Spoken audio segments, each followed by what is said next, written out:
cái phải tiêu lỡ tôi sẽ mà ba nó xong ban đồng tờ đó bao xí nữa tôi chụp về tôi sẽ nằm mà đen đó chuông đó xí xin chờ lại tới đây chấp là cái lúc chết nó lúc chết mua giọt đồ chè tôi chè chỉ lấy một cái ta là chè ba cái ta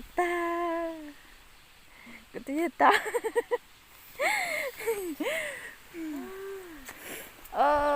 cho cái mà cho nó một bên muốn rồi nữa muốn nó bị số mà chính chúa đây thôi tuần này nè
cái rong nhóc hả?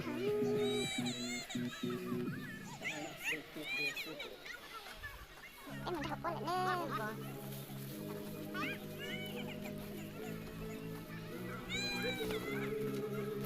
Cái mông có sa, cái mông nhà làm gì? Nó không gì đâu nó nè.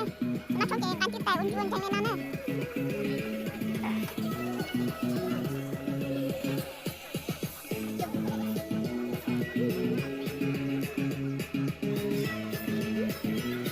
Bây giờ thật sự cần Covid nè nè.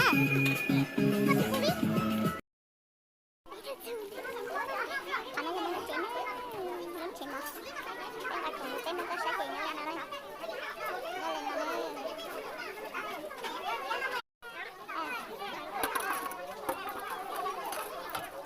Có chém nó xong rồi còn nói rồi nè.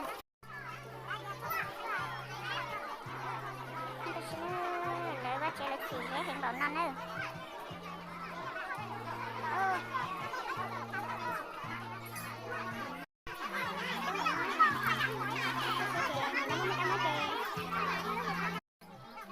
Mà cái mồi là chỉ muốn nó chống chế nó chỉ chửi nó nè.